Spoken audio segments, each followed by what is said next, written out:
पुण्यातल्या अप्पा बळवंत चौकामध्ये हिंदू महासंघाचं जागरण गोंधळ आंदोलन जे आहे ते सुरू झालेलं आहे। आपण पाहतोय की गोंधळी जे आहेत या ठिकाणी आणण्यात आलेले आहेत। जागरण गोंधळ या ठिकाणी घातला जातोय। राज्यामध्ये मनोज जरांगे त्याचबरोबर छगन भुजबळ जे आहेत ते दोन्ही समाजाला फसवतात असा आरोप हिंदू महासंघाकडून करण्यात येतो। आणि आपण पाहतोय की या ठिकाणी गोंधळी जे आहेत आरक्षणाचा गोंधळ जो आहे तो संपूर्ण राज्यभरामध्ये सुरू आहे असा आरोप हिंदू महासंघाकडून केला जातोय। आणि आनंद दवे यांच्या नेतृत्वाखाली आपण पाहतोय की जागरण गोंधळ आंदोलन जे आहे ते सुरू झाले आहे। हातामध्ये आपण पाहतोय की फलक घेतलेले आहेत। नको आरक्षण, दुरावा वाढवणारे, हवे ते बंधुता प्रेम जपणारे अशा आशयाचे फलक जे आहेत ते कार्यकर्त्यांनी हातामध्ये घेतलेले आहेत। काय नेमका आंदोलनाचा आजचा उद्देश आहे? तुम्ही जागरण गोंधळ घालता। पूर्ण राज्यभरामध्ये आरक्षणाचा गोंधळ घातला जातोय। आरक्षण देता येत नाहीये, सरकार अजूनही स्पष्टपणे सांगत नाहीये।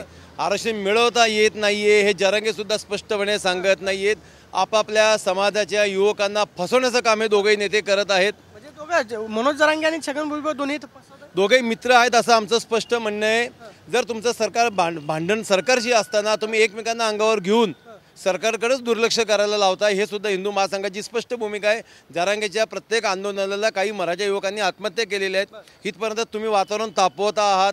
परवा 27 तारखेला आरक्षण मिळालं म्हणून पूर्ण राज्यभर तुम्ही आनंदोत्सव साजरा केला आणि नंतर 2 तासांनी सांगितलं की दिलं नाही तर पुन्हा एकदा आम्ही उपोषण करू।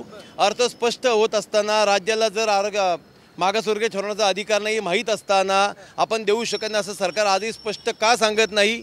नोकरीच्या मागे लागण्यापेक्षा भुजबळांची भूमिका योग्य वाटते। नोकरीच्या मागे लागण्यापेक्षा रोजगाराच्या संधी तुम्ही का निर्माण करत नाही? एक भाकरीसाठी 100 लोकांना झोलत बसवण्यापेक्षा 100 भाकऱ्या तयार करणं शक्य असून सरकार का करत नाही?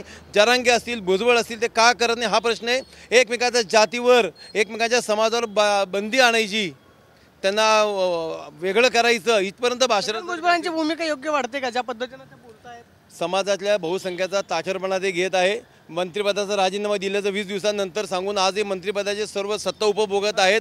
सरकारलाच नव्हे लोकांना पुन्हा फसवतात। ते भुजबळ असो किंवा जरांगे असो, आरक्षण मिळत नाही हे सिद्ध होत असताना सुद्धा लोकांना झुलत बसू नका, युवकांचा जोर वाढवू नका। नोकरीच्या, रोजगाराच्या, उत्पन्नाच्या अनेक संधी उपलब्ध आहेत त्या सगळ्या आपण पाहतोय की आरक्षणाच्या संदर्भामध्ये दोन्ही नेते जे आहेत ते समाजाला फसवत आहेत। मात्र आरक्षण देता येत नसेल तर स्पष्टपणे सांगा अशी प्रतिक्रिया आनंद दवेंनी दिलेली आहे। आणि आपण पाहतोय की या ठिकाणी जागरण गोंधळ जो आहे तो घातला जातोय आणि आरक्षणाचा गोंधळ जो राज्यामध्ये सुरू आहे त्या खरं तर पार्श्वभूमीवरती उपरोधिक आंदोलन जे आहे ते या ठिकाणी अप्पा बळवंत चौकामध्ये हिंदू महासंघाकडून केलं जाते। कॅमेरा पर्सन अभिजित पिसेसोनी, प्रदीप कापसे, TV9 मराठी, पुणे।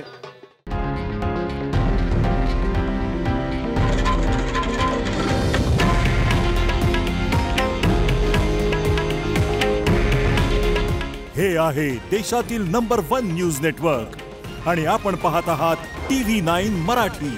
काळजी तुमची, हित महाराष्ट्राचं।